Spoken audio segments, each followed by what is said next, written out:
मुख्य कारण क्या थे। तो जैसा मैंने बताया, गुस्सा तो कई सालों से उमड़ रहा था, फिर वो इतना हो गया कि 1857 की क्रांति के रूप में निकला।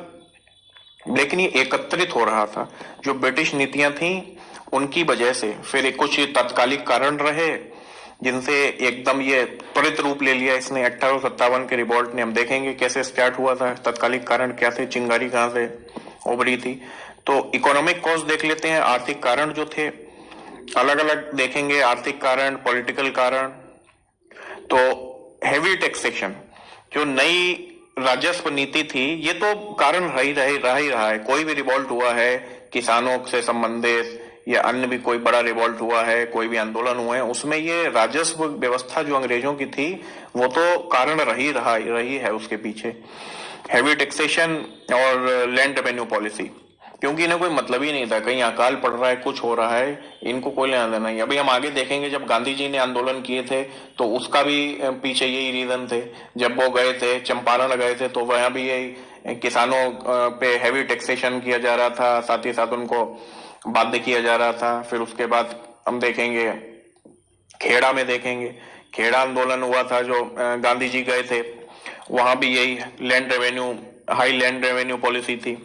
तो ये तो रही है अंग्रेजों का जो दमनकारी नीति का एक अंग, जो लैंड रेवेन्यू पॉलिसी है।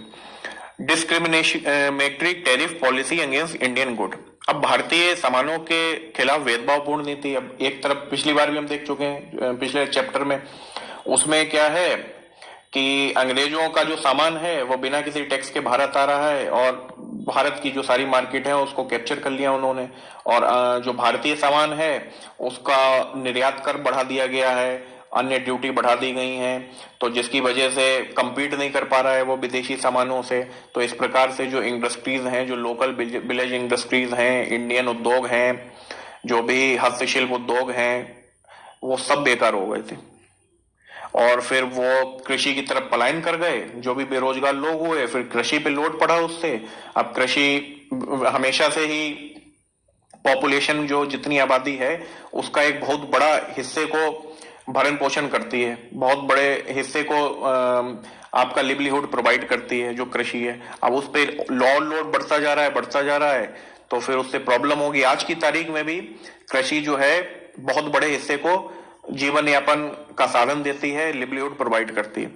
उस टाइम भी ऐसा ही था। Money lender evicted the peasant from their land due to non payment of डेब्ट। उस टाइम पे क्या होता था कि अभी भी होता है, उस टाइम पे थोड़ा ज्यादा होता था कि कोई किसान है, वो किसी महाजन के पास गया, उसने ब्याज पे पैसा ले लिया और उसको जरूरत पड़ी, क्योंकि इतना ज्यादा लैंड रेवेन्यू देना पड़ता था, इतनी उपज होती नहीं थी, और घर के भी खर्चे, डिस्ट्रेस, अकाल, ये सब की वजह से। उस टाइम का तो जानते ही हैं, और भी ज्यादा समस्याएं थी, बहुत ज्यादा अकाल बीमारियों से घिरा हुआ था हिंदुस्तान। तो उससे क्या होता था कि उनको पैसा लेना पड़ता था उधार। अब वो पैसा लेते थे, फिर उसको चुका नहीं पाते थे, उनका ब्याज बढ़ता जाता था। अब किसी को जरूरत जब होती है तो जो ऋणदाता है, पैसे देते हैं, वो उसको एक्सप्लॉइट करना चाहते हैं, बहुत ज्यादा ब्याज पे देते हैं।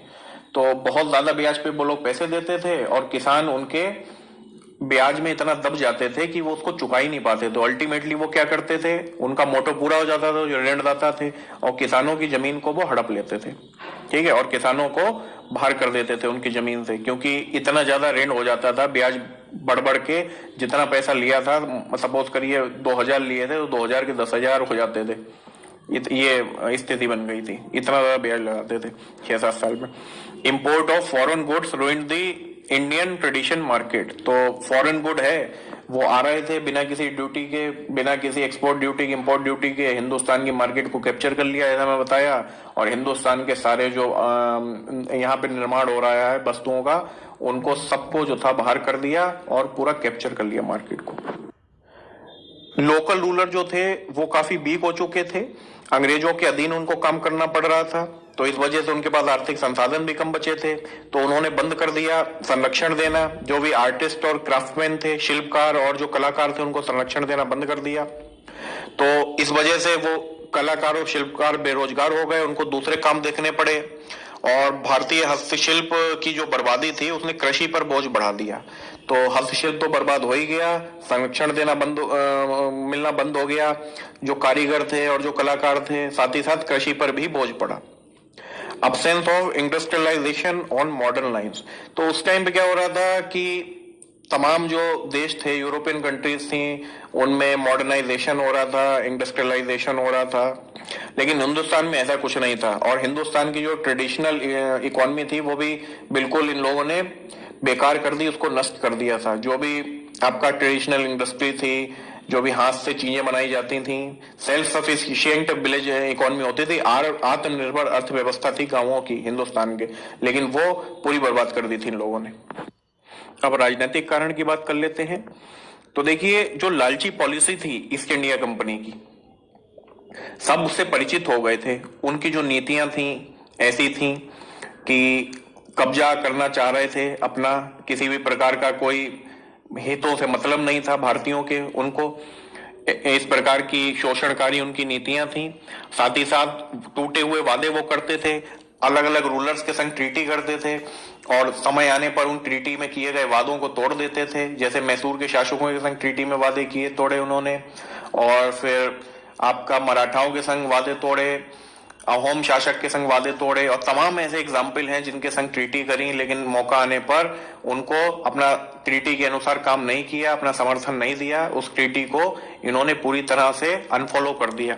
तो इस प्रकार से सब लोग उनके नेचर से परिचित हो गए थे कि इनका नेचर बस लालची है, ये व्यापारियों के रूप में आए हैं और इतने लालची हैं कि अल्टीमेटली इनको कोई हित नहीं है हिंदुस्तान के लोगों से, और सिर्फ शोषण करना इनका मकसद है। और तमाम वर्गों का इन्होंने वारी वारी से अलग अलग तरीके से शोषण किया। तो इस प्रकार की इनकी नीतियां थी और फिर धीरे धीरे सभी लोग परिचित होने लगे थे। और उसमें जो सबसे नापसंद करने वाली नीतियां थी वो कौन सी थी? वो थी एक सब्सिडरी अलायंस। ये क्या था? सब्सिडरी सहायक संधि, इसको हम लोग पढ़ ही चुके हैं पहले।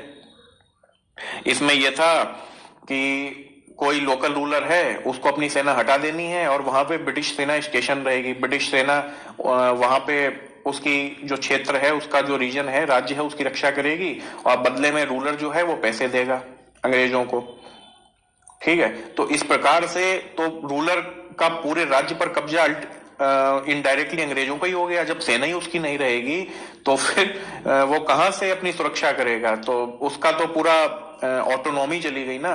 तो एक प्रकार से उनकी ये नीति थी कि ऐसे धीरे धीरे पूरा कब्जा करने की, अपना पूरा सबको अपने अधीन करने की। और फिर डॉक्ट्राइन ऑफ लैप्स, ये भी जो था बेबगन का सिद्धांत, ये भी काफी नापसंद करने वाली नीति है। जो भी गोद ले लिए जाते थे बच्चे तमाम शासकों के द्वारा, तो ये कहा गया कि अपनी पर्सनल प्रॉपर्टी आप दे सकते हैं, लेकिन जो राज्य है उस आधार पर नहीं दे सकते हैं, क्योंकि ये राज्य का अधिकार है कि मतलब राजा उसको नहीं बना सकते हैं। पर्सनल प्रॉपर्टी दे दीजिए, जो बच्चा आपने गोद लिया है, मान लिया किसी रूलर के जो है कोई संतान नहीं होती थी तो वो गोद ले लेता था और उसको अगला राजा बना देता, तो ये बोला गया कि अब राजा नहीं बना सकते हैं, राज्य का अधिकार आप उसको नहीं दे सकते हैं, प्रॉपर्टी का अधिकार तो दे सकते हैं। तो ये नीति थी। तो ये भी काफी नापसंद करी जाने वाली नीति है। इसके इन दोनों नीतियों के तहत काफी राज्यों को इन्होंने हथिया लिया। एडमिनिस्ट्रेटिव कॉजेस, प्रशासनिक कारण देख लेते हैं। तो कंपनी के प्रशासन, विशेष रूप से पुलिस और अधिकारियों और निचली अदालत जो थी, उनके बीच जो भ्रष्टाचार व्याप्त हो गया था, तो असंतोष का एक प्रमुख कारण बन गया था। ये जो ब्रिटिश ऑफिशियल्स थे वो पूरा नीचा मानते थे, जो इंडियंस थे उनके संग सही से व्यवहार नहीं करते थे, भेदभावपूर्ण नीतियां थी। ठीक है, तो इस प्रकार से जो प्रशासनिक उनके ये कारण रहे कुछ, जिससे असंतोष फैला। रिलीजियस कॉजेस देख लेते हैं। तो क्रिश्चियन मिशनरीज जो थी उनको अलाउ कर दिया गया था धर्म का प्रचार करने के लिए, और क्रिश्चियन मिशनरीज एंटर हो गई थी हिंदुस्तान में। तो ये क्या कर रही थी कि अपने धर्म का प्रचार को बढ़ावा दे रही थी लगातार। तमाम स्कूल्स, मिशनरीज खोले जा रहे थे। तो इससे भारतीय जो थे संदेह की नजर से इनको देखने लगे कि ये जो है इनका मेन मकसद जो है क्रिश्चियनिटी फैलाना है हिंदुस्तान में और धीरे धीरे हिंदुओं को क्रिश्चियन बना देना है। तो इस प्रकार से एक गुस्से का कारण बना ये। The attempts at socio-religious reform such as abolition of सती। तो देखिए, हिंदू जो धर्म है उसमें कुछ ऐसी परंपराएं थी जो सही नहीं थी, उसको हम देख ही चुके हैं। सती प्रथा, सब परिचित होंगे इससे, window remarriage, women women education. तो ये सब का अंग्रेज जो थे जैसे सती के खिलाफ थे, विडो रीमैरिज को सपोर्ट कर रहे थे, विमेन एजुकेशन को सपोर्ट कर रहे थे। तो इससे जो ऑर्थोडॉक्स एक्ट है सोसाइटी का वो काफी नाखुश था। अच्छा, उस टाइम पे क्या था कि रूढ़िवादिता थी धर्म को लेकर, मतलब सब इन जो परंपराओं से लोग बहुत मतलब जो अच्छी हो चाहे बुरी हो, किसी का नुकसान हो रहा उन्हें मतलब नहीं, सती प्रथा से किसी की जान जा रही हो तो उनको मतलब नहीं, लेकिन वो लोग परंपराओं को बहुत महत्व देते थे हिंदू धर्म में उस टाइम पे, ऑर्थोडॉक्स सेक्शन जो था। तो इस चक्कर में इन चीजों को बहुत महत्व दिया जाता था, ऑर्थोडॉक्स सेक्शन का काफी वर्चस्व था उस टाइम पे। तो अब अंग्रेजों ने आकर के इन जो बेकार सी परंपराएं, हालांकि ये सही भी बात है, तर्क संगत है कि इन परंपराओं जो ये है उसको उन्होंने उसका जो खंडन करना स्टार्ट कर दिया अंग्रेजों ने। तो इस वजह से जो ऑर्थोडॉक्स सेक्शन है सोसाइटी का वो काफी नाखुश रहा और ये बोला ये तो अपने विचार फैला रहे हैं और हमारा इंटरफेरेंस कर रहे हैं परंपराओं में।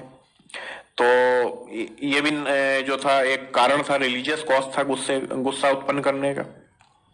Influence of outside event, outside जो बाहर की घटनाएं हो रही थी, देश विदेश में जो घटना चल रही थी उनका, पहला अफगान युद्ध हुआ, पंजाब युद्ध हुआ और क्रीमियन युद्ध हुआ। तो इनसे ये सिद्ध हुआ कि अंग्रेज जो है वो उनको हराया जा सकता है। जैसे अफगान युद्धों में अंग्रेजों को कुछ प्रकार से हार का सामना करना पड़ा, काफी एक अंग्रेजों के लिए ड्रॉबैक सिद्ध हुआ ये, सेटबैक। तो इससे जो है एक एहसास जनता के बीच उमड़ा, एक भावना उमड़ी कि इनविंसिबल नहीं है। इनविंसिबल मतलब उनको हराया नहीं जा सकता, अजय। तो इनको हराया जा सकता है अगर सब एक साथ इनके खिलाफ जो है विद्रोह छेड़े तो इनको भी हराया जा सकता है। तो ऐसी पहले भावना व्याप्त हो गई थी कि ये पूरा सुपीरियर है हर चीज में, आर्मी में, नीतियों में, हर चीज में सुपीरियर है, इनको हराना बहुत मुश्किल है। तो लेकिन वो फिर भावना यहाँ से टूट गई। जो ये तमाम इनमें जब वॉर हुए तो उसमें अंग्रेजों की स्थिति काफी अच्छी नहीं रही इस चक्कर में। सिपाहियों में असंतोष, डिस्कॉन्टेंट एमंग सिपाहीज। तो सेवा की शर्तें धार्मिक विश्वासों के साथ टकराव में आ गई। तो जैसा मैंने बताया अंग्रेज तो लिबरल थे, मांस, शराब, मदिरा ये सब का सेवन उनके लिए कॉमन था, मांस वगैरह का। तो वो किसी प्रकार का इसमें भेदभाव वो नहीं करते थे कि हमारा जो है धर्म बेकार हो जाएगा, क्योंकि वो लिबर्टी थी मांस वास खाने की, किसी प्रकार का सेवन करने की। लेकिन अन्य धर्मों में ऐसा नहीं था, उनकी भावनाओं को आहत हो रहा था। तो इस चक्कर में कुछ नीतियां ऐसी थी कि उससे जो था धार्मिक विश्वास आहत होने लगे सिपाहियों के, और फिर जो थे उनमें एक प्रकार का असंतोष बढ़ गया, गुस्सा बढ़ गया। भारतीय सैनिकों के लिए कोई भत्ता नहीं। अब विदेशों से अलाउंस आता था, वो किसको दे दिया जाता था? जो आपके जो ब्रिटिश सोल्जर होते थे उनको दे दिया जाता था, और जो भारतीय थे उनके संग एक प्रकार से भेदभाव करा जाता था अलाउंस को लेकर। तो बस सैलरी उनको दे दी जाती थी, काम भी ज्यादा लिया जाता था, अलाउंस भी नहीं दिया जाता था, और उनकी धार्मिक भावनाएं भी आहत होती थी। ठीक। पदोन्नति में अंग्रेजों के पक्ष में भेदभाव, जो प्रमोशन होते थे, पहले मैं बता चुका हूं कि एक भारतीय बहुत मेहनत से काम कर रहा है, उसके अचीवमेंट्स भी ज्यादा हैं, लेकिन प्रमोशन दे दिया ब्रिटिश को।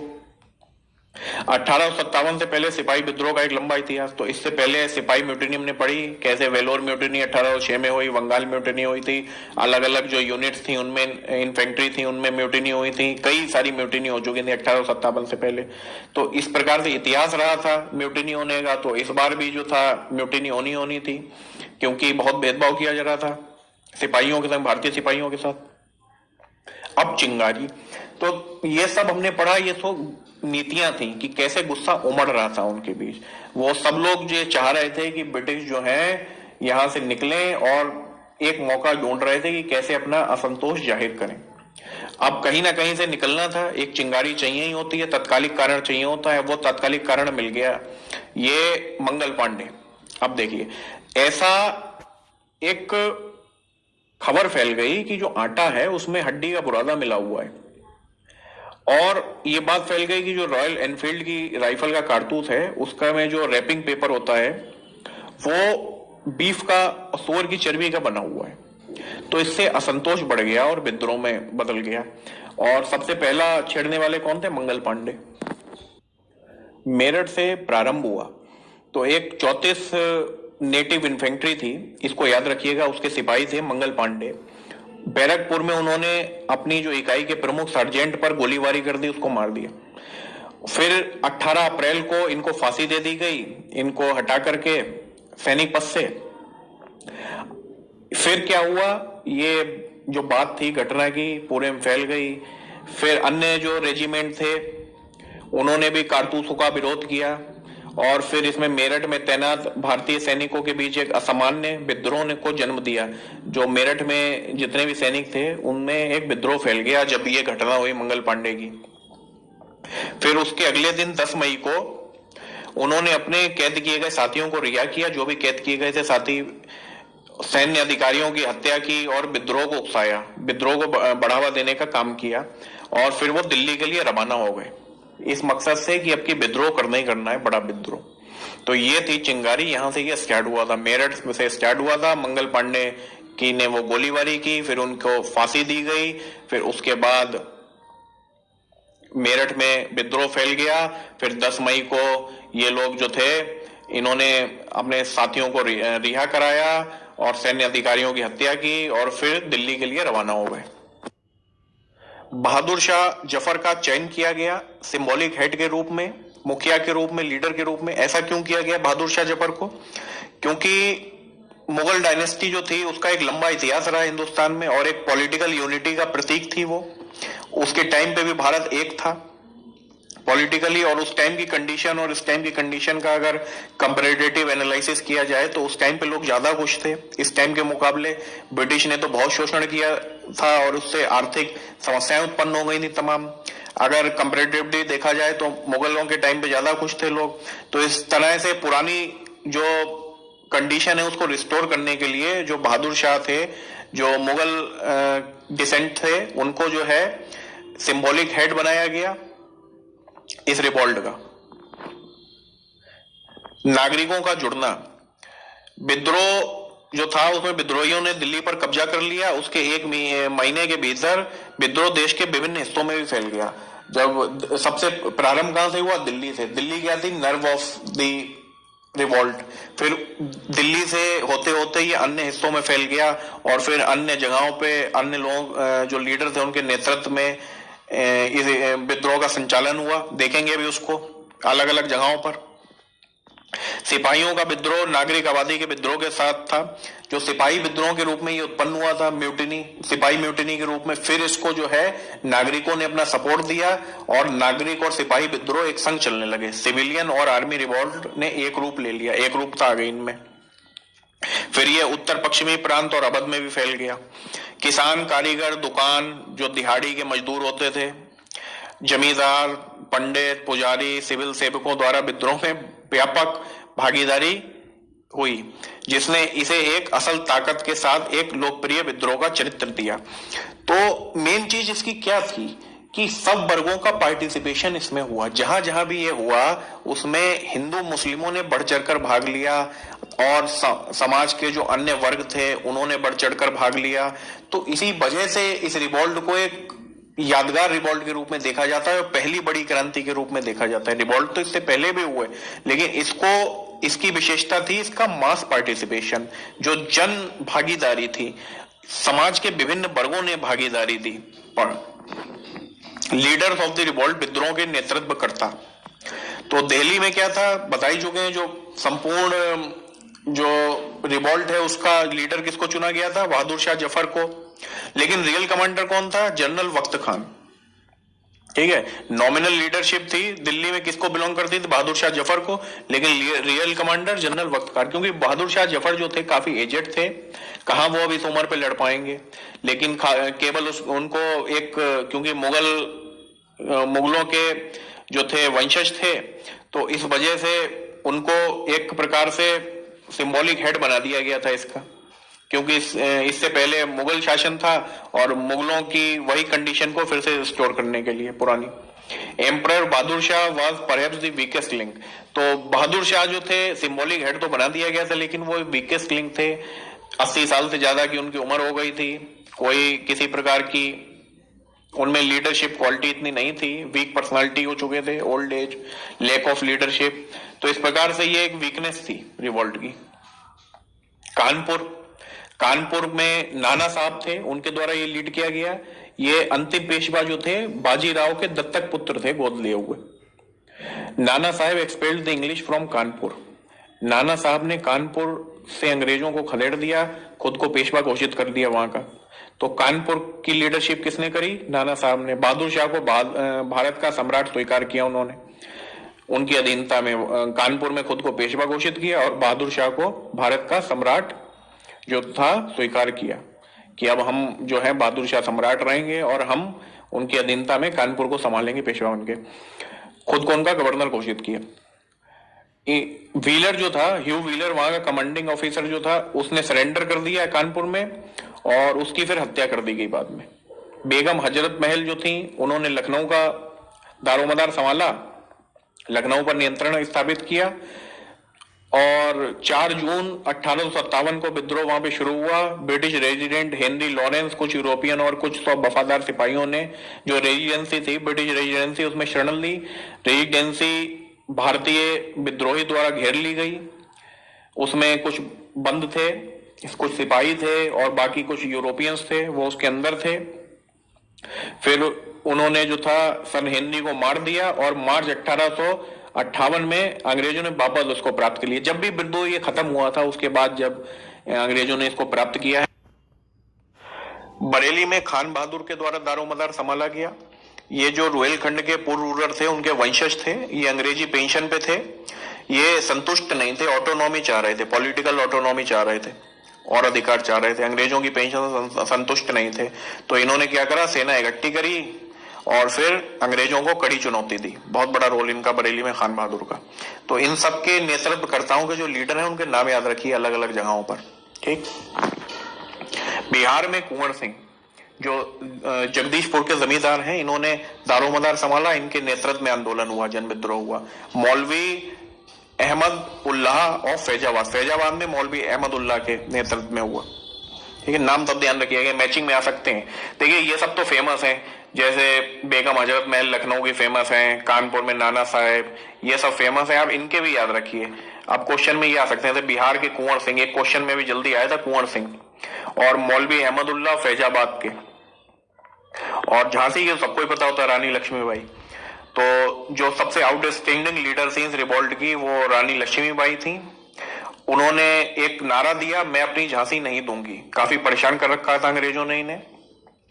फिर इनको तात्या तोपे जो एसोसिएट थे, जो सहायक थे नाना साहेब के, उन्होंने इनको ज्वाइन कर लिया जब कानपुर को वो हार गए।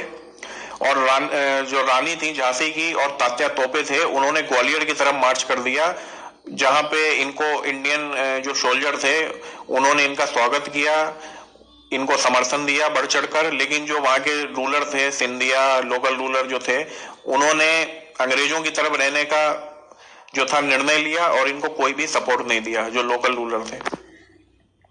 सप्रेशन ऑफ द रिवोल्ट, विद्रोह का दमन। तो देखिए ब्रिटिश कैप्चर्ड दिल्ली, जो दिल्ली को वापस से ब्रिटिशों ने कैप्चर कर लिया 20 सितंबर को 1857। अब जो मेन सेंटर था उसको कैप्चर कर लिया गया, बहादुर शाह को बंदी बना लिया गया और फिर इनको रंगून निर्वासित कर दिया गया।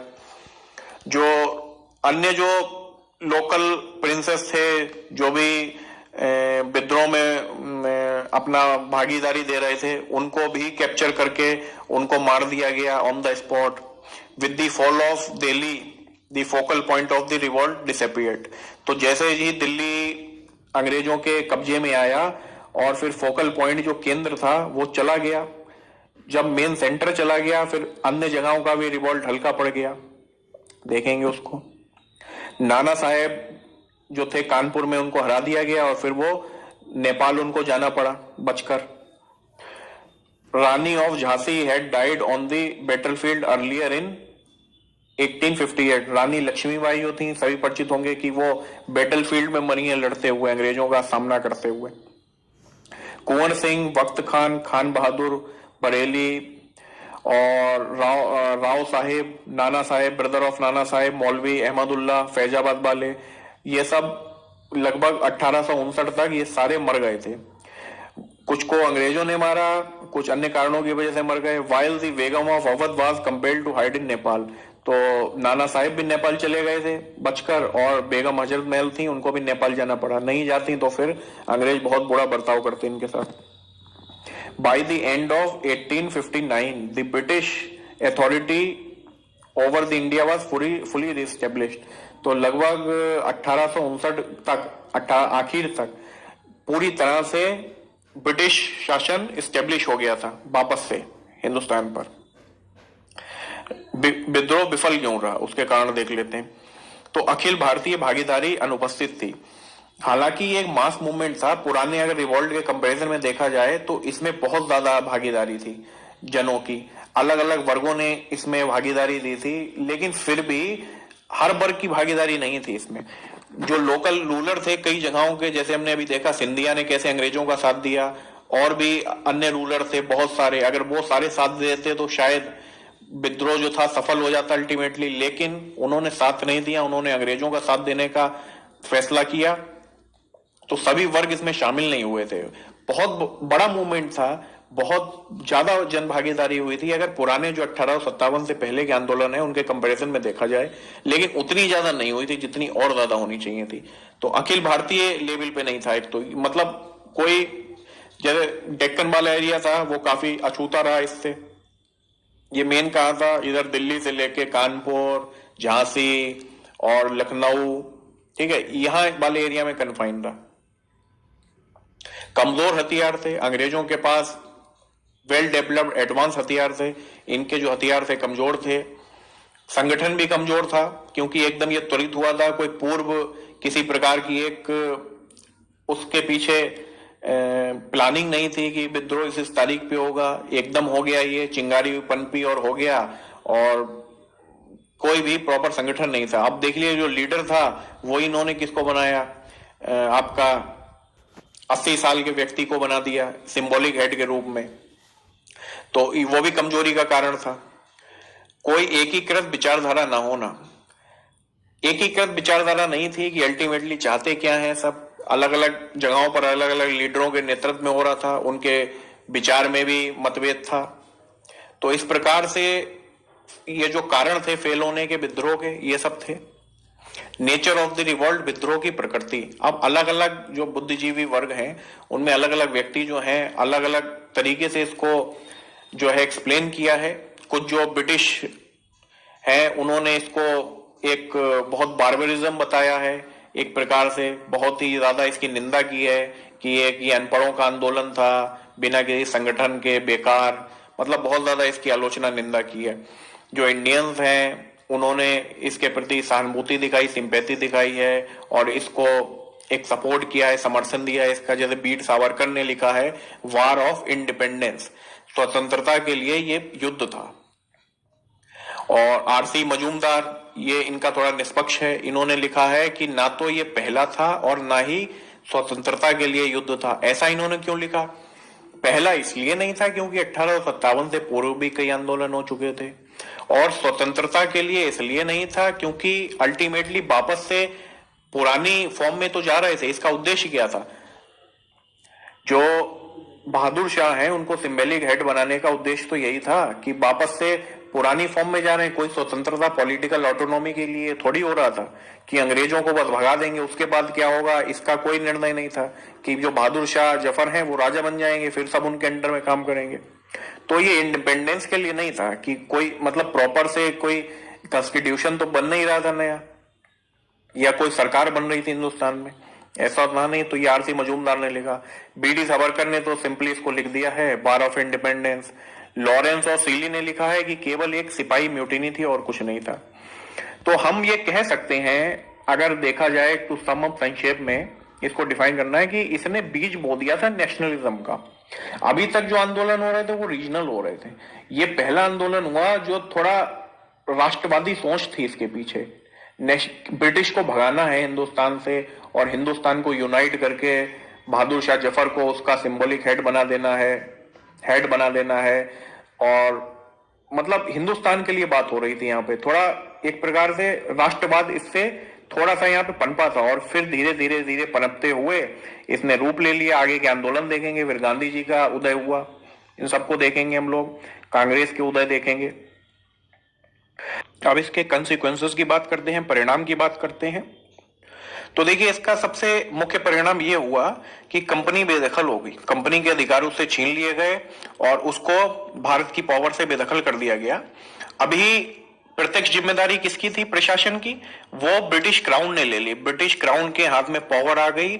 अब इंडियन स्टेट उसके अधीन होंगी, वो सुप्रीम पावर होगी हिंदुस्तान की। ठीक है, जो भी पावर कंपनी के पास थी वो डायरेक्ट ब्रिटिश क्राउन के हाथ में आ गई। प्रत्यक्ष नियंत्रण होगा ब्रिटिश क्राउन का हिंदुस्तान में।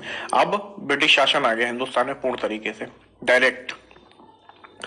रानी की उद्घोषणा, जो क्वीन प्रोक्लेमेशन है, वो इशू किया गया 1 नवंबर 1858 को। अब उसमें कुछ बातें कही गई। क्वीन प्रोक्लेमेशन के अकॉर्डिंग जो हरण और विस्तार की नीति थी कंपनी की, उसको समाप्त कर दिया गया है। अब अंग्रेजों ने देसी राजाओं की गरिमा और अधिकारों का सम्मान करने का वादा किया। उनको बोला कि आपका अधिकार जो है, आपकी ऑटोनॉमी देंगे, आपको अधिकार देंगे और हमारे अधीन आप रहिए। ब्रिटिश जो शासन है उसके अधीन रहेंगे और आप अपना शासन करिए आराम से। और हरण और विस्तार की नीति को उन्होंने त्याग दिया जो कंपनी ने अपनाई थी, ऐसा बोला गया उसमें। The Indian state were henceforth recognize the paramountcy of British crown. तो जैसे मैंने बताया कि जो इंडियन स्टेट थी उनको ब्रिटिश क्राउन का प्रभुत्व स्वीकार करना था और भारत के लोगों को धर्म की स्वतंत्रता देने का वादा किया गया, कि फ्रीडम ऑफ रिलीजन देने का वादा किया गया। भारतीयों को कानून के तहत समान और निष्पक्ष सुरक्षा का वादा दिया गया। ठीक है, किसी प्रकार का जो लॉ है उसके अंडर इक्वल प्रोटेक्शन दी गई। हिंदुस्तानियों को किसी प्रकार का भेदभाव ना करने का वादा किया गया। दी ओल्ड इंडियन राइट, जो भी कस्टम और जो राइट, जो पुरानी परंपराएं जिनसे मतलब हस्तक्षेप से जो ऑर्थोडॉक्स सेक्शन था, जो रूढ़िवादी वर्ग था, वो नाराज हो गया था ब्रिटिश से कि ये बहुत दखल अंदाजी कर रहे हैं।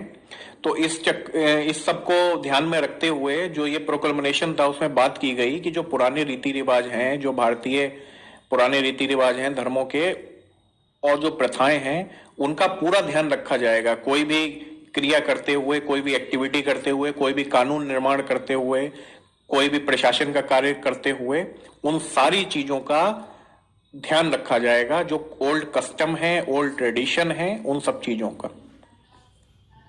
आर्मी वॉज रीऑर्गेनाइज, सेना का पुनर्गठन किया गया। तो देखिए, ये विद्रोह कहां से बन पाता? सेना से। तो अभी सेना का पुनर्गठन करना जरूरी था। जो भी ड्रॉबैक थे, जो सामने आए थे, कमियां सामने आई थी, उनका निवारण करना जो है जरूरी था, ताकि भविष्य में ऐसा विद्रोह ना उत्पन्न हो। क्योंकि अब की बार विद्रोह ऐसा उत्पन्न हो गया तो अब की तो बिल्कुल अंग्रेजों का तंबू खड़ी जाना था। तो इसको उनको रोकना था। तो प्रयास शुरू हो गए, सेना का पुनर्गठन किया गया।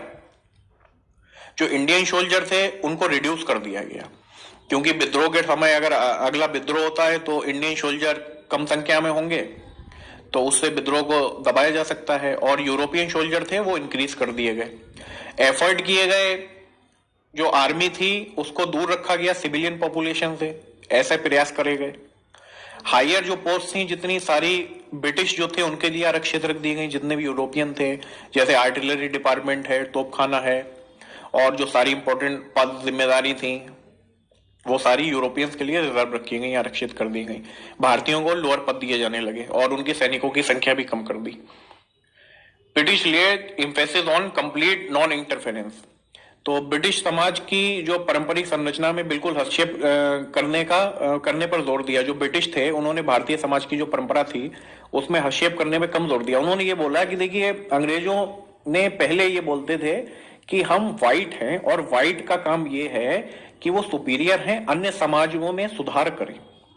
हमें ईश्वर ने भेजा है कि अन्य समाजों में जाकर सुधार करिए। तो उनकी ऐसी कुछ नीति रही थी, पहले हस्तक्षेप कर रहे थे, धार्मिक हस्तक्षेप कर रहे थे। तो उसके बाद क्या हुआ, उन्होंने सोचा कि इनको जो है हस्तक्षेप करना सही नहीं है, और जो भारतीय हैं उनको एक ऐसा, वो जैसे इंडियंस थे उन्होंने भी काफी बर्बरता दिखाई थी। जो ये क्रांति हुई थी, जो भी हत्याएं की गई थी, उसमें काफी बर्बरता दिखाई थी, और जो ब्रिटिश मीडिया है उसने उसको बहुत बढ़ा चढ़ाकर छापा। तो इससे अंग्रेजों के दिमाग में भी यह भावना बैठ गई कि जो भारतीय हैं वो बिल्कुल ओल्ड हैं, कोई भी उनमें मॉडर्नाइजेशन नहीं है, कोई भी आधुनिकीकरण नहीं किया जा सकता, वो बिल्कुल जैसे पहले थे वैसे रहेंगे, और किसी प्रकार का हस्तक्षेप करेंगे उनमें तो ये सही नहीं है। तो मतलब एक प्रकार से इंफीरियरिटी और ज्यादा डेवलप हो गई इंडियंस के लिए कि अपना बस काम करो, यहाँ पे आके इनको कोई सुधारने का काम मत करो, इनके अपलिफ्टमेंट के लिए कोई काम मत करो, इनमें हस्तक्षेप मत करो। तो ऐसी भावना उनकी हो गई।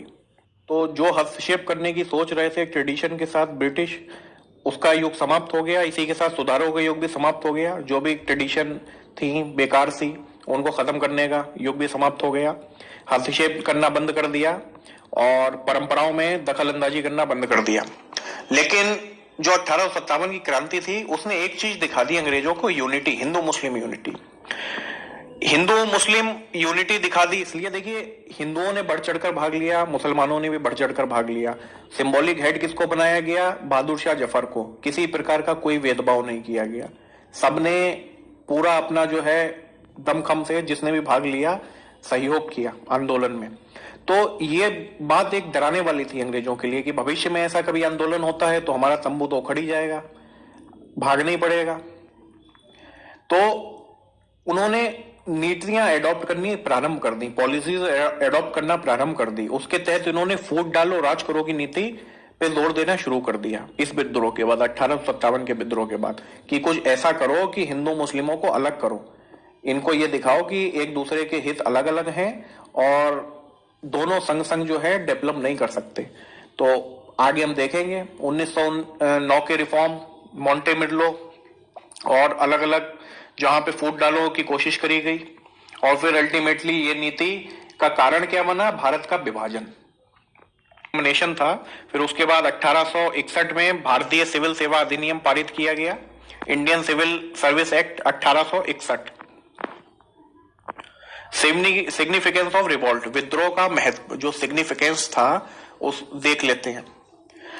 इस विद्रोह ने कंपनी की जो कमजोरी है उसको उजागर कर दिया, सेना की कमजोरी को उजागर कर दिया कि बहुत ज्यादा इंडियंस भर रखे थे उन लोगों ने।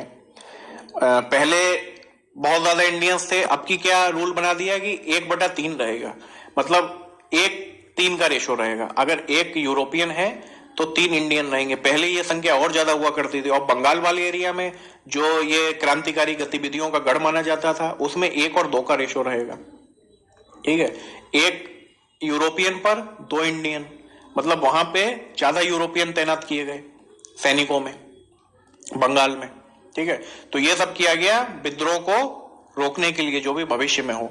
तो इससे कंपनी की और जो प्रशासन की कमियां तो उजागर हो गई थी, साथ ही साथ सेना की भी। सेना को तो पुनर्गठित कर लिया गया और फिर कंपनी को हटा ही दिया गया, फिर प्रशासन तो क्राउन के हाथ में आ गया। 1857 का जो विद्रोह था, स्वतंत्रता के संघर्ष का उस पर एक बड़ा प्रभाव पड़ा। अब 1857 का जो विद्रोह है उसको प्रथम जनक्रांति के रूप में देखा जाने लगा स्वतंत्रता के लिए। अभी तक जो रीजनल हो रहे थे वो उनका कोई इतना महत्व नहीं था, अलग अलग समय पर हो रहे थे अलग अलग क्षेत्रों में। इस विद्रोह को देखा जाने लगा कि 1857 में कोई विद्रोह हुआ था जिसने ब्रिटिश साम्राज्य को हिला करके रख दिया, और ये विद्रोह को नेशनलिज्म के रूप में, राष्ट्रवाद के रूप में देखा जाने लगा, और फिर इसने काफी सहयोग किया भावना उत्पन्न करने में राष्ट्रवाद की। तो इसका बहुत महत्व है। जब भी हम लोग राष्ट्रीय आंदोलन पढ़ते हैं स्वतंत्रता के लिए, उसमें 1857 को पढ़ते ही पढ़ते हैं, और बहुत विशेष रूप से पढ़ते हैं, जैसे कि अभी पढ़ रहे हैं। यह लोगों और सिपाहियों के शोषण और समस्याओं के चलते सामने आया। ये तो बहुत कॉमन सी बात है, सब कारण और समस्याएं देख भी ली, जो भी रीजन थे, आर्थिक, सामाजिक और प्रशासनिक रीजन, उनको तो पहले हम लोग पढ़ ही चुके हैं। दोनों पक्षों द्वारा किए गए संवेदनशील अत्याचारों ने भारतीय बुद्धिजीवियों को झकझोर कर रख दिया। तो बुद्धिजीवी वर्ग जो होता है वो हमेशा यही चाहता है कि जो आपसी समस्याएं हैं, जो मसले हैं, वो बातचीत से निपटा लिए जाएं और आपसी सहयोग से निपटा लिए जाएं। किसी प्रकार का अत्याचार, हत्या या खून खराबा ना हो। लेकिन इसमें दोनों पक्षों के द्वारा ऐसे अत्याचार किए गए एक दूसरे पे कि झकझोर कर रख दिया जो बुद्धिजीवी वर्ग था उसको। इसमें हुआ ये, जो भारतीय हैं उन्होंने भी बहुत बर्बरता दिखाई। कई जगह पर अंग्रेजों के साथ इतना बुरी तरह से उनको मारा गया, जो भी हमले किए गए, जो भी हत्याएं की गई। और ब्रिटिश मीडिया ने, जैसा मैंने बताया, उसको बढ़ा चढ़ा के और भी ज्यादा दिखाया। तो अंग्रेजों के दिमाग में एक ऐसी भावना उत्पन्न हो गई कि भारतीय जो हैं उनको सुधारा नहीं जा सकता, ये बर्बर हैं, अनसिविलाइज्ड हैं, और ये जैसे हैं वैसे रहने दो इनको, और इनकी ट्रेडिशन परंपराओं में हस्तक्षेप ही मत करो। जो भी इनकी उल्टी सीधी ट्रेडिशन है, जो भी बिना किसी तर्क के परंपराएं चल रही हैं, उनको चलने दो। किसी प्रकार का हस्तक्षेप मत करो, अपना मतलब निकालो, बस अपना फायदा करो। और फिर वहां से ये नीति उन्होंने स्टार्ट कर दी, और फिर बस अपना वो लाभ देखने लगे। कोई मतलब नहीं रह गया किसी प्रकार के सुधार से। दोनों पक्षों द्वारा जो अत्याचार किए गए, तो बुद्धिजीवी वर्ग तो उसमें झकझोर कर रख ही दिया। फिर बाद में क्या हुआ, जब इस विद्रोह का दमन किया गया तो भारतीयों ने तो बहुत बर्बरता से हत्याएं की अंग्रेजों की। फिर अंग्रेजों ने भी उसी बर्बरता से जो था अत्याचार किया है। उन कई जगह तो ऐसा हुआ था, जो लाशें थी वो इन्होंने पेड़ पर टांग दी थी अंग्रेजों ने। जो भी विद्रोहियों की लाशें थी, लगातार लाइन से एक पेड़ पर एक लाश मारा और फिर उनको टांग दिया। तो ये विद्रोह हुआ था, और इसमें ये ऐसी अत्याचार हुए थे। हेलो दोस्तों, इसी के साथ बहुत बहुत धन्यवाद आपका, इतने देर तक पेशेंस रखें और इस वीडियो को पूरा देखा आपने। और इसी तरह का मोर इन्फॉर्मेटिव वीडियो के लिए हमारे चैनल को लाइक कीजिए और सब्सक्राइब कीजिए। Thank you.